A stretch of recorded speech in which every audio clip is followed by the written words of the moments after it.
আমার কথা শোনার জন্য আবারও আপনাদের ধন্যবাদ। বঙ্গভবনের দরবার হল থেকে নামানো হলো মুজিবরের ছবি। ঠিক এইভাবেই নিউজ করেছে ম্যাক্সিমাম নিউজ প্রিন্ট মিডিয়া।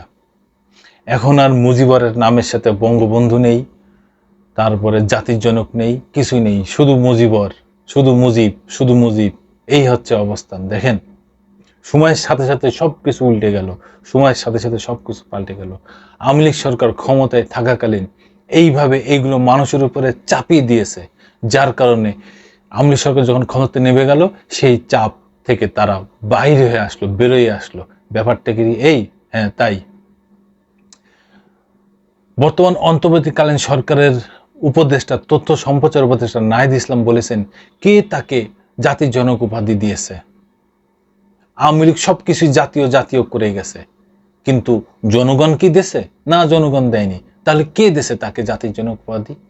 এই সরকার, অন্তর্বর্তী সরকার এটা স্বীকার করে না যে তিনি জাতির জনক। এইভাবে নাহিদ ইসলাম উপদেষ্টা উনি বলছেন। এখন যে বঙ্গভবনের দরবার হলে যেই বঙ্গবন্ধুর যে ছবি আছে, সেই ছবি নামানোর ব্যাপারে আরেকজন উপদেষ্টা কি বলতেছেন একটু শুনি। এটা আমাদের লজ্জার যে আমরা 5ই আগস্টের পর বঙ্গভবন থেকে তার ছবি সরাতে পারিনি, ক্ষমা প্রার্থী। কিন্তু জুলাইয়ের চেতনা বেঁচে থাকা পর্যন্ত তাকে আর কোথাও দেখা যাবে না। রাষ্ট্রপতি বাসভবনে বঙ্গভবনের দরবার হল থেকে বঙ্গবন্ধু শেখ মুজিবুর রহমানের ছবি নামিয়ে ফেলার কথা জানিয়েছেন অন্তর্বর্তী সরকারের উপদেষ্টা মাহফুজ আলম। সোমবার এক ফেসবুক পোস্টে তিনি বলেন, গণভবনের দরবার হল থেকে 71 পরবর্তী ফ্যাসিস্ট শেখ মুজিবুর রহমানের ছবি সরানো হয়েছে। এটা আমাদের জন্য লজ্জার যে আমরা 5ই আগস্টের পর বঙ্গভবন থেকে তার ছবি নামাতে পারিনি, ক্ষমা প্রার্থী। কিন্তু জুলাইয়ের চেতনা বেঁচে থাকা পর্যন্ত তাকে আর কোথাও দেখা যাবে না। শেখ মুজিবুর রহমান এবং তার মেয়ে শেখ হাসিনার সমালোচনা করে বৈষম্য বিরোধী আন্দোলনের এই নেতা বলেন, তারা 1972-এর সংবিধান থেকে শুরু করে দুর্ভিক্ষ, কোটি কোটি টাকা পাচার এবং হাজার হাজার ভিন্ন মতাবলম্বী ও বিরোধীদের বিচার বহির্ভূত হত্যাসহ 72, 75, 2009 ও 2024-এ বাংলাদেশ জনগণের সঙ্গে যা করেছে, আওয়ামী লীগকে তা অবশ্যই স্বীকার করতে হবে এবং ক্ষমা চাইতে হবে। তাহলেই কেবল আমরা 1971-এর আগে শেখ মুজিবের কথা বলতে পারি। বাংলাদেশের সংবিধানের 15 সংশোধনীতে জাতির পিতা হিসেবে বঙ্গবন্ধু শেখ মুজিবুর রহমানের প্রতিকৃতি সংরক্ষণ ও প্রদর্শন করার বিধান যুক্ত করা হয়। 2011 সালের 30 জুন সংসদে পাস হয় 15 সংবিধান সংশোধন বিল।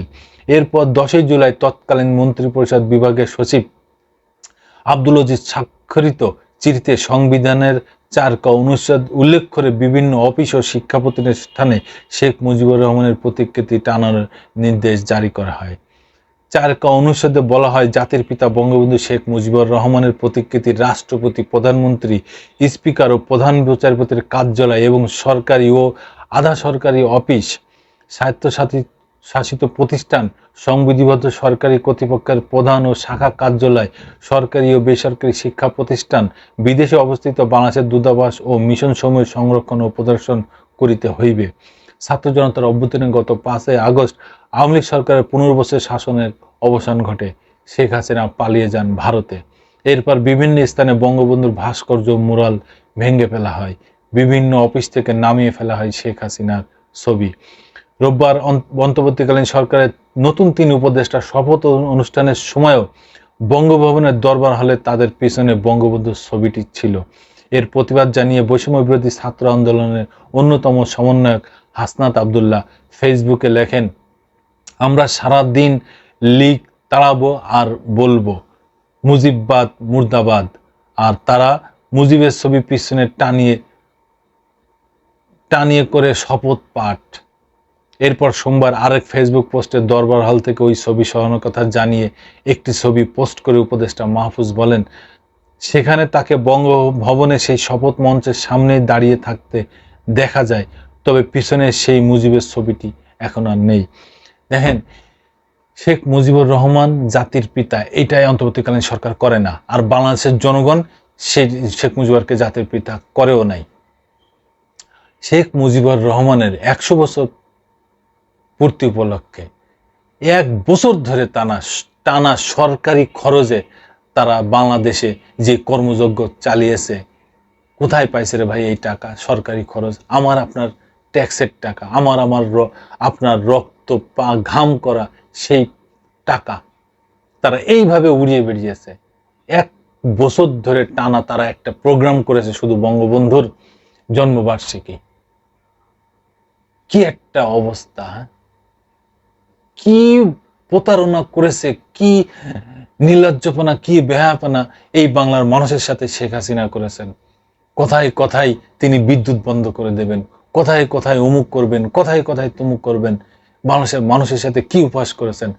তাকে বারবার বলা হয়েছে সারা জীবন কেউ ক্ষমতায় থাকতে পারেন নাই, উনিও পারবেন না, কিন্তু উনি মনে করেছেন আজ জীবন উনি ক্ষমতায় থাকবেন রে ভাই। সেই ক্ষমতার বাহাদুরিতে উনি বলতেছেন, বেগুনের দাম বেড়ে গেছে যখন জনগণ বলল, তখন উনি বেগুনের দাম সহনীয় পর্যায়ে না নিয়ে এসে উনি বলতেছেন বেগুনের বদলে কুমড়ো খাও। ডিমের দাম যখন বেড়ে গেছে তখন উনি বলতেছেন ডিমের দাম যখন কমে ডিম ফ্রোজেন করে রেখে যখন বাড়বে তখন খাইতে। কাঁচা মরিচের দাম যখন বেড়ে গেছে তখন উনি বলছেন কাঁচা মরিচ সংরক্ষণ করে খাইতে। বিদ্যুতের দাম যখন বেড়ে গেছে তখন বলতেছে বড় বড় কথা বললে উনি বিদ্যুৎ বন্ধ করে বসে থাকবেন। দেশটা কি আপনার? দেশটা আপনার বাপের না রে ভাই।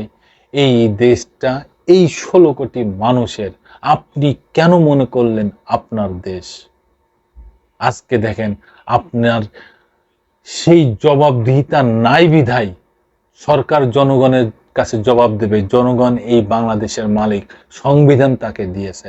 আর আপনি মনে করলেন আপনি এই বাংলাদেশের মালিক, কোনো জবাব দেবেন না, বাংলাদেশের মানুষের সাথে প্রতারণা করবেন, বাংলাদেশের মানুষের সাথে ঠাট্টা উপহাস করবেন, যার কারণে আজকে আপনার এই কঠিন পরিস্থিতি, কঠিন অবস্থান। আপনার দেশ থেকে পালিয়ে চলে গেলেন, বিতাড়িত করলে বাংলার জনগণ।